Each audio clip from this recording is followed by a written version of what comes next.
Welcome to Talkers Cast. I am Teacher Marina from Talkers, and today we are going to talk to Joseph. And I don't know how to pronounce your surname. What's your surname? Finkenauer, Jessé Finkenauer in Portuguese. You can Yeah. call me Jessé if you prefer. All right. It's up to you. I'm gonna call you Jess in English then. Okay. All right. So Jess, please, can you present yourself? Sure. So my name is Jessé. I'm 24 years old. I'm living currently in Piedmont. It's a small town located in the Bay Area, close to Oakland, San Francisco. Who knows San Francisco knows about the Golden Gate Bridge, so I'm living close by. I work here as an au pair and I study too. I just finished my lessons to become an English teacher in Brazil. And I also have my interest in music. That's something I work with, and I have also some content in my Instagram that I constantly put some tips, curiosities about music. It's something that I've been working with for a long time. And you can tell us your Instagram if you want, right? So it's just my full name, Jessé Finkenauer. all right. If you don't know, we can put in the description. Yeah, we can write it later. Yeah. Yeah, that's better. That's fine. All right. So I would like to know more about your experience with English because since you live in United States nowadays, for sure you had to learn English before, but how did it happen? Like, did you learn it before or just when you arrived there? How was it? How English entered in your life? Like, so I remember back when I was 9 years old that I got this interested. I got interested in learn English language because I wanted to sing English language songs. Oh, right. Yeah. Yeah, a lot of international singers. I wanted to know that. So I was just searching internet, and that's how I started to learn and to have contact with this language. Later, with 15, I started to study in my high school. I had some good English lessons there. And 2, 3, 4 years later, I got into a course to learn English more specifically for this exchange I'm doing now.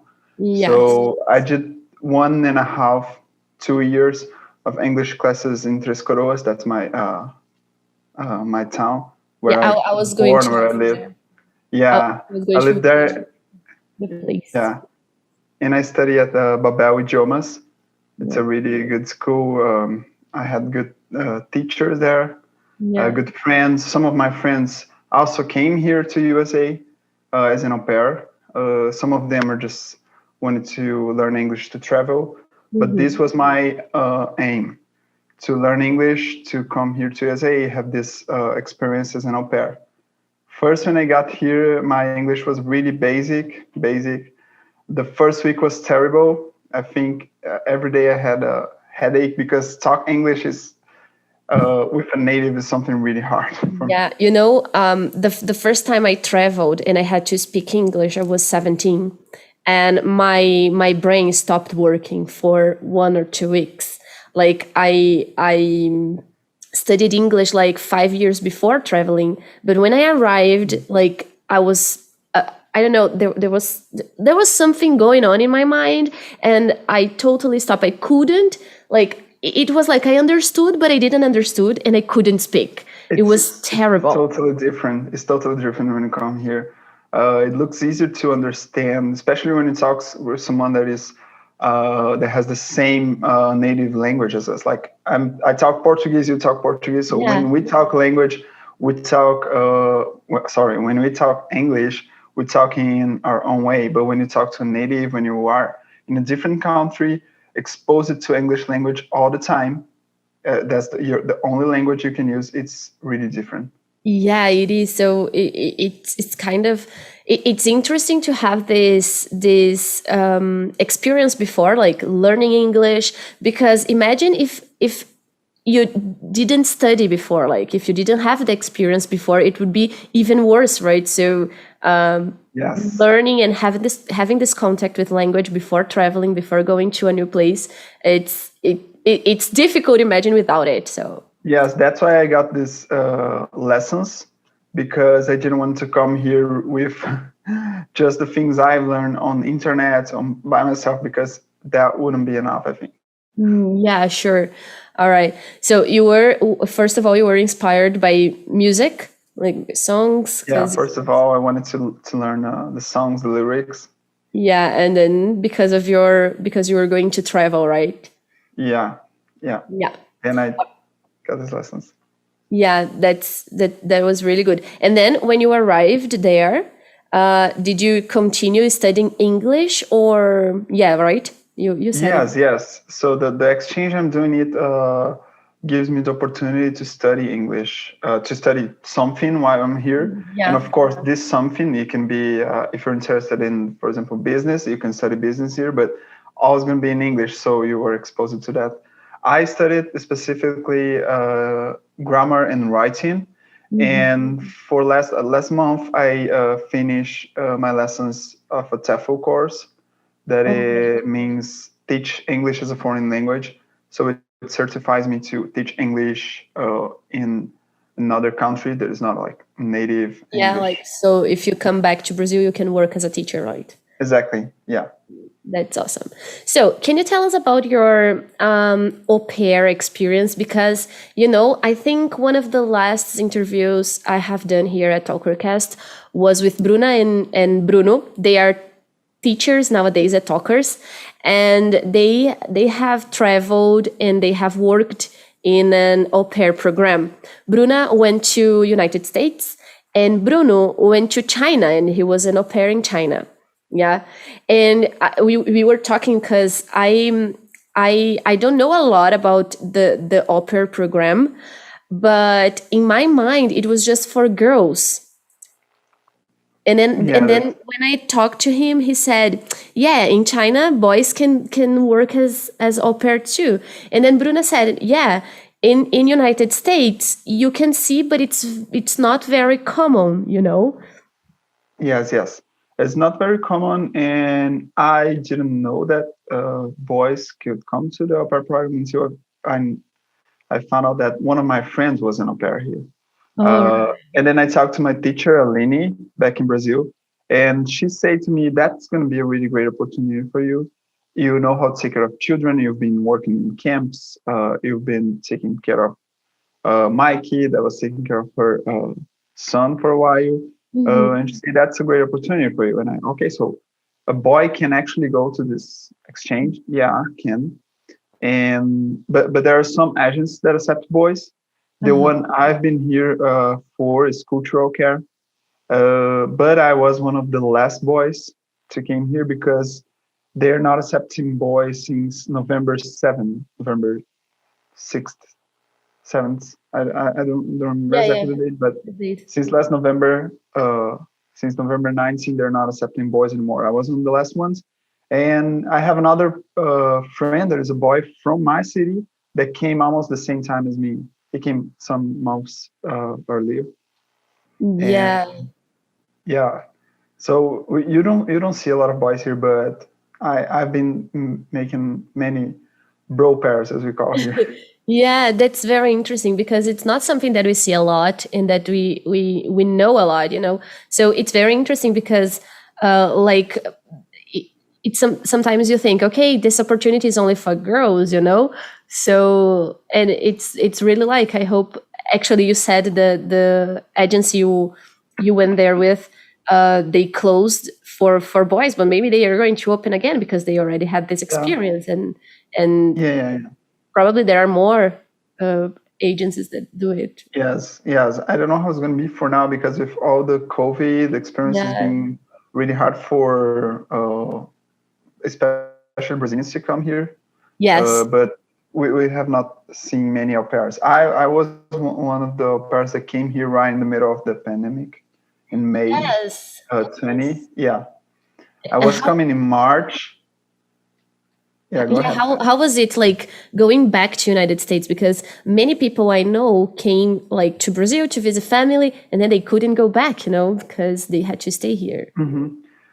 Yeah, since the beginning wasn't my plan to go back to Brazil and visit. I was planning to stay for 1 year and 9 months. Now I'm staying just 1.5 years. I'm going to stay until December this year. But I was coming here in March 2020, and I couldn't come because 4 days before my flight, they announced that the borders were closed due to COVID, and I needed to wait 2 months. And then someone from Cultural Care called me saying, okay, I think we're going to have a short window in May. If you want to go, I think that's a good opportunity. But if you don't want to go now, the things are different because of COVID, so you need to be aware of that. Yes. But we are not sure when we're going to open again. Right. So I just decided that was my time. I was planning for that. So I'd say yes, I'm going. Yeah, all right. So can you tell us about your routine as being an au pair, a little bit about your routine? Like, sure. How is the family? So you're living with the family? You work, yes. Right? Yeah. Yes. So how is all this process, like applying for an au pair, and then how is the life as au pair in United States? Mm-hmm. So I'm going to tell about my process because I know there are some agents that have a different process. I don't know how does it work.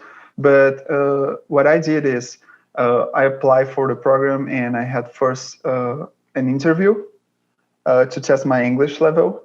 You don't need to have like an excellent. You just need to understand and know how to basically communicate with someone in English. It's pretty simple. After you pass in the interview, you need to fill up an application that is like your it's like your job profile.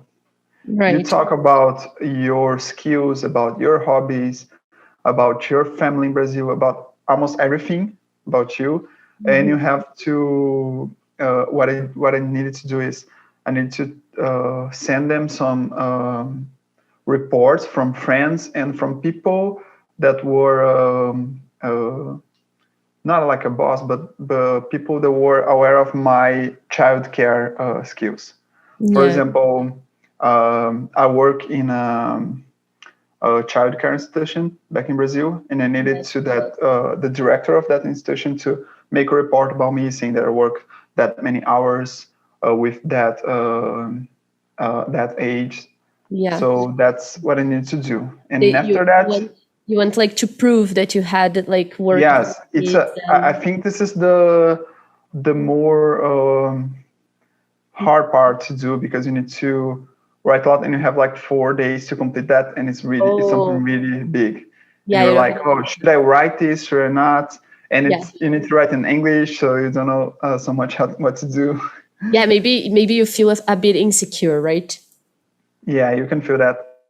And then after these 2 main parts, you go to the final step before travel. That is the matching. We call matching. Is not like it's kind of like Tinder or this date apps, but you date with a host family. So you have a host family that they are going to reach you, depending on your profile. If they think that you can be a great match, they're going to connect with you, and then you can read their profile about where they live, what the age of the kids age, about how's their house, how's going to be your routine. So if you're interested, you connect with them, and then you can schedule a talk, chat, FaceTime, Skype.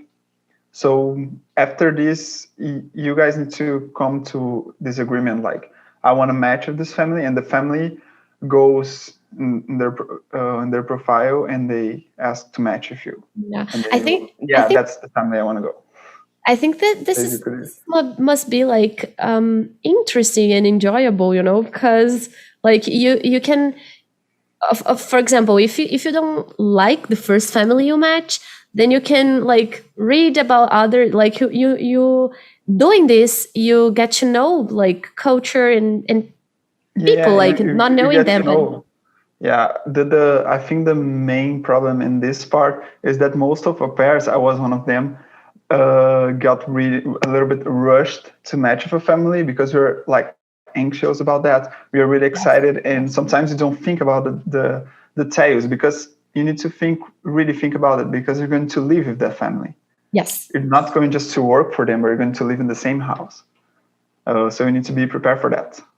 Yeah, you have to read everything very with a lot of attention and sometimes what can happen too is that you stay for a whole month without any family connecting you because it's not like the best time for them. For example, now I see a lot of in Facebook groups, I see a lot of au pairs saying that they're not having families in their profiles, but that's because they're not accepting out of country au pairs now. So there are au pairs that are 4 months, 5 months without any family in their profile. And that can create a little bit of like insecurity. Yeah, sure. But that's because of the pandemic situation, I think. Yeah, right? this is a really specific. Yeah. The first family to connect with me was after a month.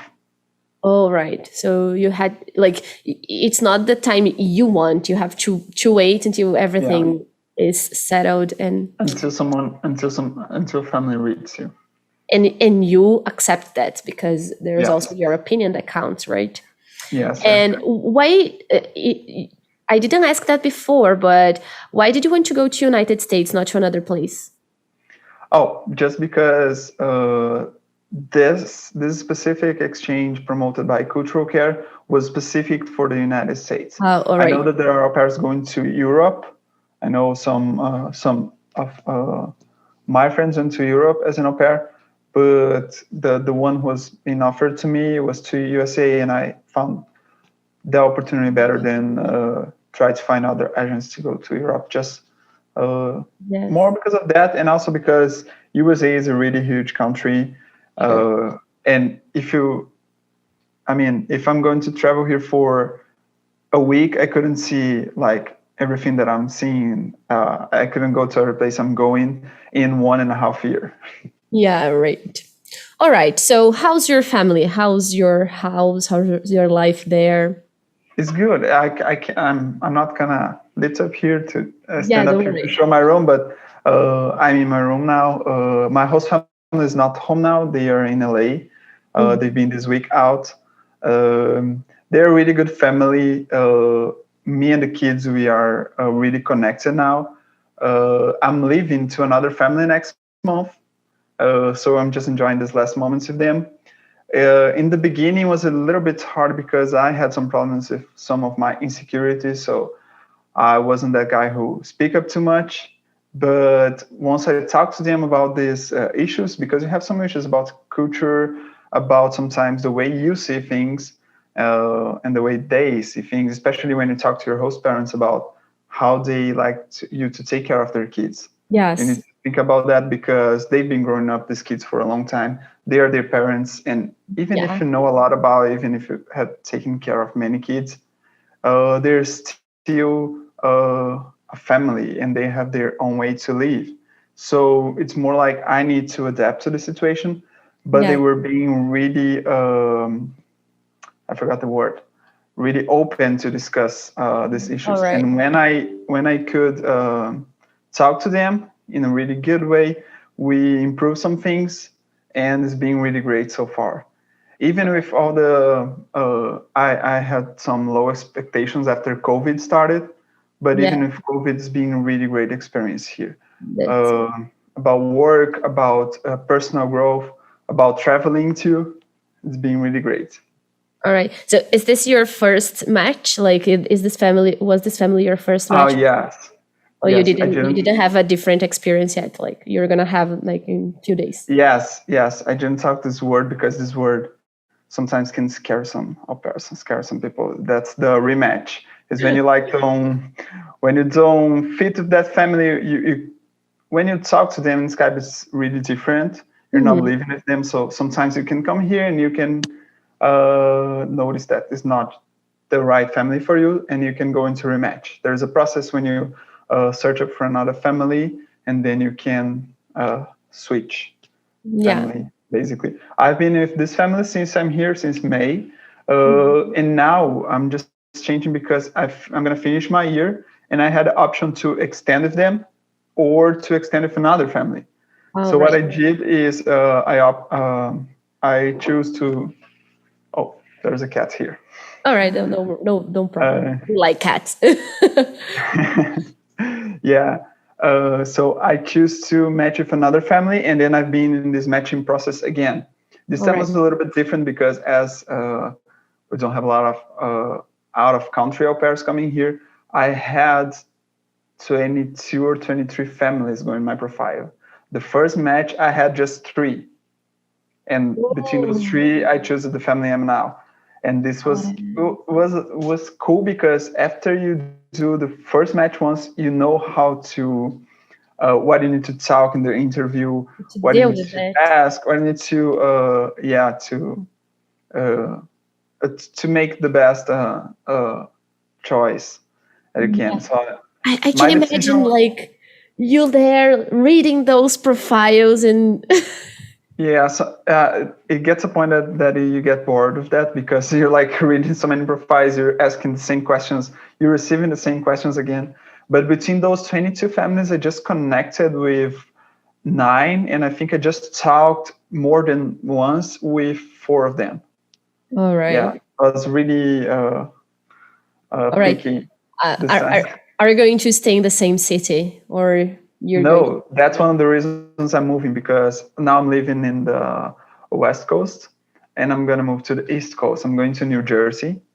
I'm going to live for 6 months there with another family. And it's going to be a totally different experience because here, I don't remember if I tell this, I take care of 2 boys, aged 8 and 11. And I'm going to take care of 3 girls with the help of another nanny. Yeah, good luck.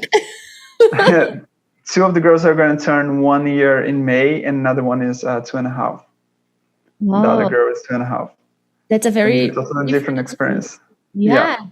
That might be very exciting, though. Yeah. Yes. Because, for example, the boys you're taking care now, they probably go to school. They have like they don't need all the attention that babies need, right? Yes, that's different. They're going to they start to go to school like 2 months ago, and it's being better for everybody here. Because they were having online classes. They were having online class until February, and then after winter break, they started 2.5 hour in person during the week. Right. So it's being better for everyone, even for them. They're seeing their friends. They don't need to be connected. Connected to classes is kind of it makes them feel really, really stressed. They don't like that. It's been better for them, for my host parents, and for me that they're in school for now. Sure. Even for a little bit, it's good for them. Yeah, very good. So I hope you can enjoy a lot because 3 girls. Yeah, at least I'm gonna have a help of they have a nanny that live with them, so that's also gonna be good because she's from El Salvador. So I'm gonna have contact with other culture. I really want to learn Spanish this next semester. So having someone who talks Spanish, that'll be being exposed for that. Yeah, that'll be good. That's a good way to start, right? What do you have to do with the kids? Like, because we know that each family has like the routine, they have their rules. In the house you are now, what do you have to do with the kids? Like, do you have to cook? Do you have to take them to school? What's your job actually when living in the family? Yeah, so now that things are more settled, like with school, they're having their sports practice during the week. I have a boy that loves to play baseball. He's now in love with soccer since I'm here, but he's playing baseball now. Soccer wasn't still not possible because of contact. You have so much contact. Yes. And the other one's playing tennis. So during the week, I mostly work from 10:30. Is that the time I need to pick them at school? So I go, I drive to the school and pick them. Come home. We have some lunch. I'm responsible to prepare their lunch and their snacks. Sometimes I prepare dinner, not all days. We switch this a lot. My host mom is a really good chef. Oh, Uh, so we all prefer when she cooks that, but sometimes I do it too. yeah. And during the day, I help them with homework. I think that's the most stressful part.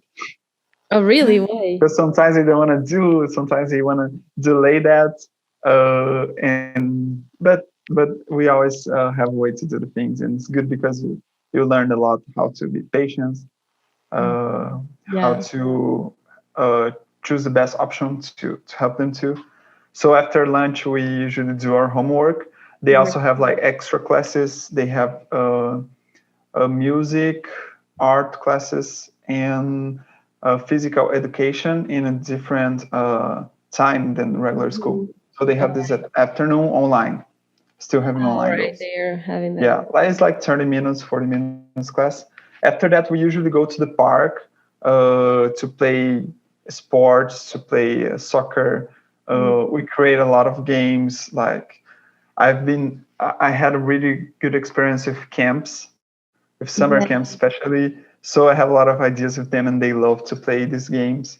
The last one we created was zombie tag, I think. It's a mix of tag with zombie worlds, and it's a little bit crazy, but they love to play that. Yeah, we can share then because at school we always have like many activities to do with our kids, so we can share later the Yeah, yeah, all sure, these games. sure. I'm sure all the And teachers at school yeah, love it. with my and then how I have two boys that they're really different from one from another. One of them just wants to know everything about sports, about the basketball players, the soccer players. So sometimes we share a little bit of our knowledge. He talks to me about basketball. I talk to him about soccer. And the other one is really interested in music, as I am, Yes. and he likes to do this art stuff. Now he was learning how to use a software called Soundtrap, I think. It's like a simple software you can make some beats and all stuff. Oh, right, great. Yeah, so we like to spend time doing this and sometimes drawing. They love me to. I'm not a good at drawing. I just like look at the picture and like to draw. And they love Pokemon. Yeah. I love too. So All right, that's so you have perfect. a lot They in love me to common. draw.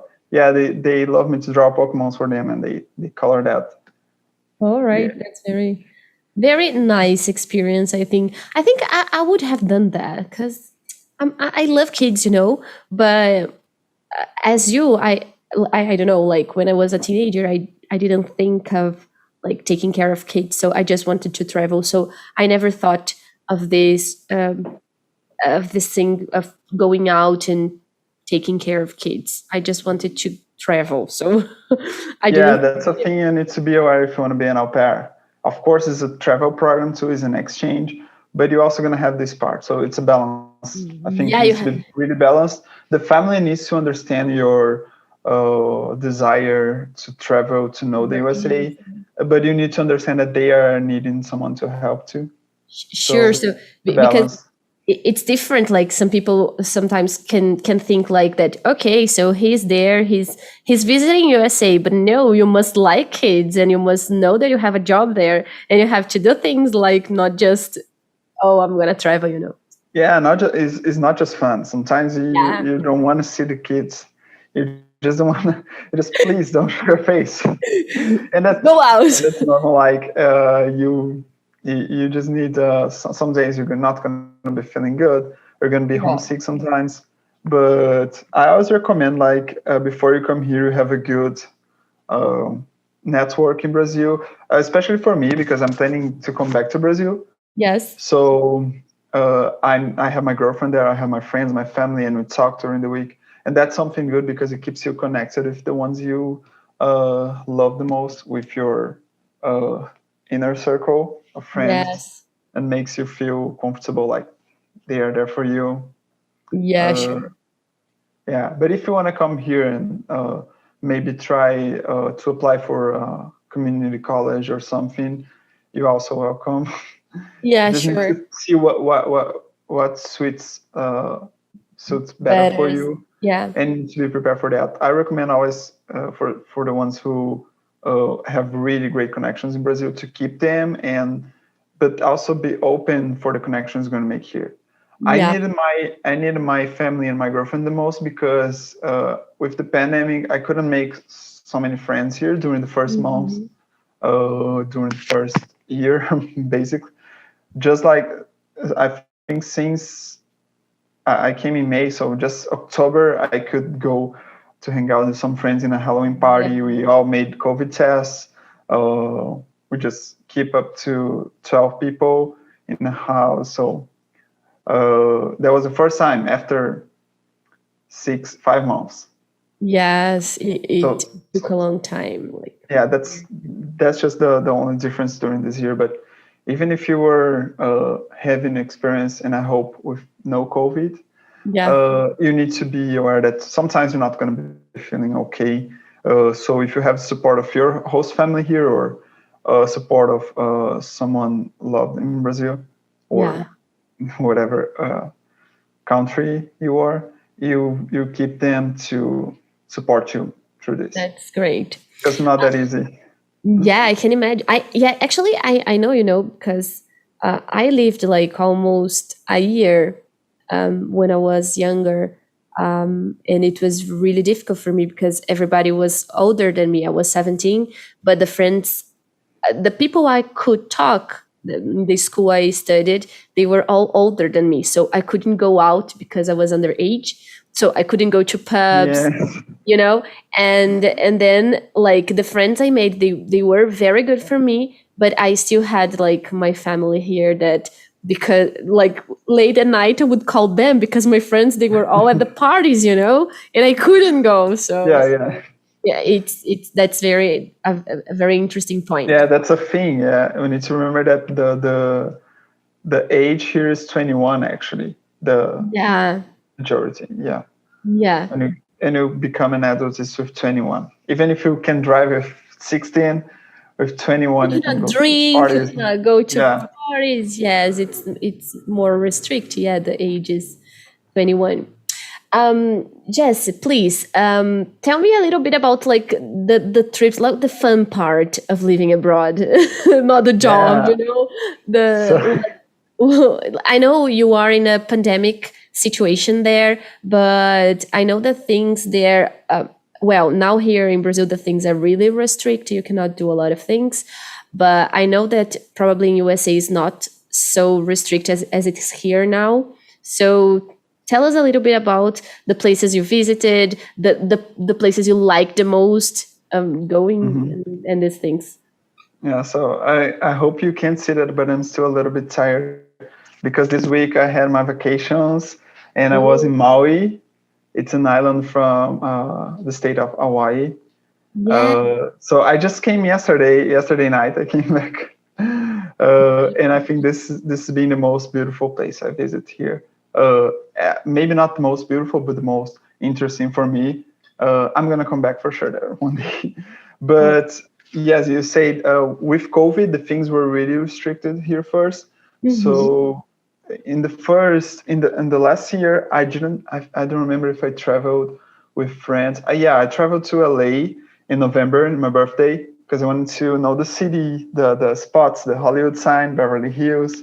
So I traveled with two friends, one from Poland, another one from Mexico. And it was the first time I traveled without my host family, because the other travels I did, I was always with my host family. Like we're always renting Airbnb just for us. We were going with cars, so the flights were really restricted before. Yes, sure. Yes. So I remember to go to LA, I needed to do a COVID test, just like because I was going to be. It's not that the airline required that, but me and my family, we agreed that that'll be better for me to make a COVID test before and after I come back, like 3 days before and 3 days after.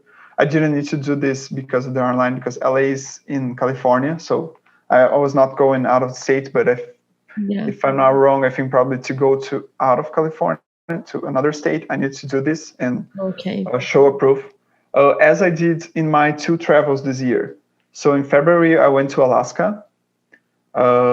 And this is That'd be amazing. Specifically, the Kastner Glacier that I went is the most beautiful place I've been.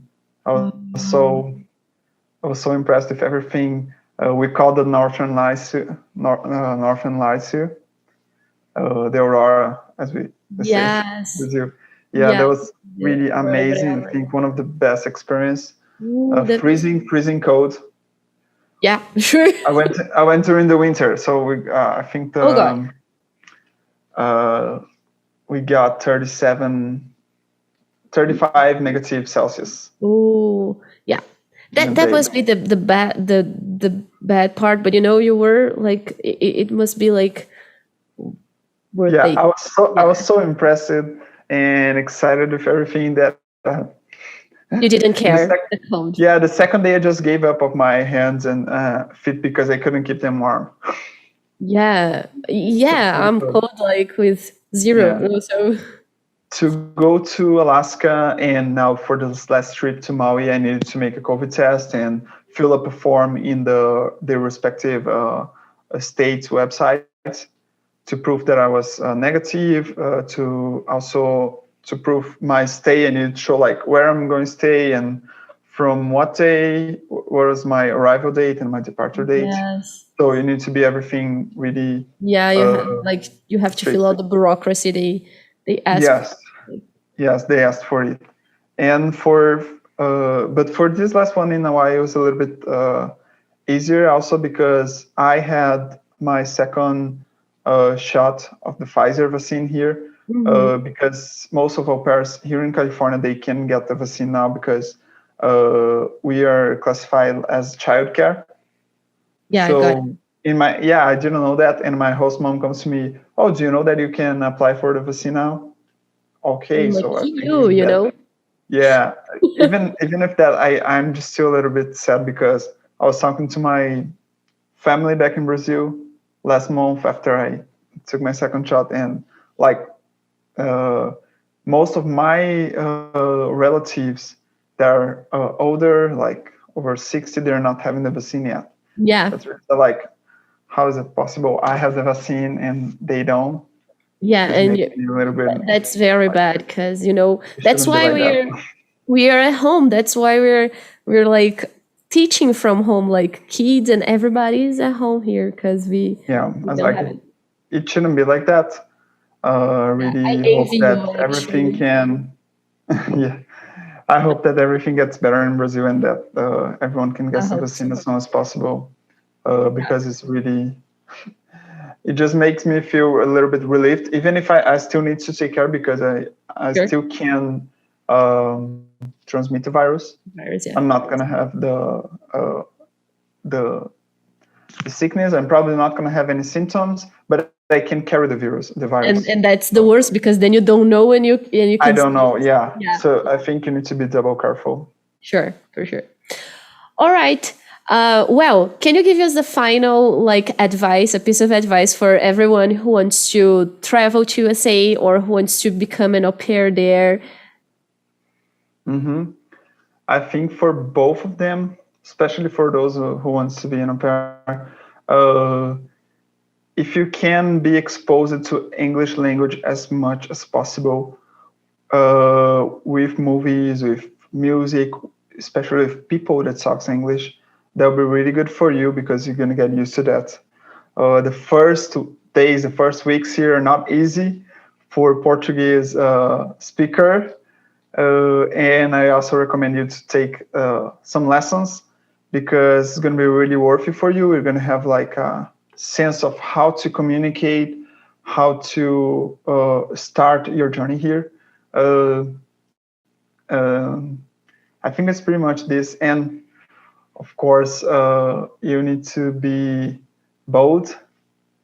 You need to have the guts to come here and be ready, but open yourself for the possibilities, open your heart, your mind, because once you are out of your comfort zone, once you're out of your country, out of your family, not having like the things you used to have, you're gonna learn a lot of new things, and you decide what to do with that. If you want to be scared, if you want to be retracted, or if you want to just open yourself and learn new things, discover new places, discover new culture. Yeah. So you need to be open-minded for that. I'm sure you are like, there was one Jessé before USA, and there will be a different one when you come back, you know? Yes. Yes, for sure. A very unique experience, right?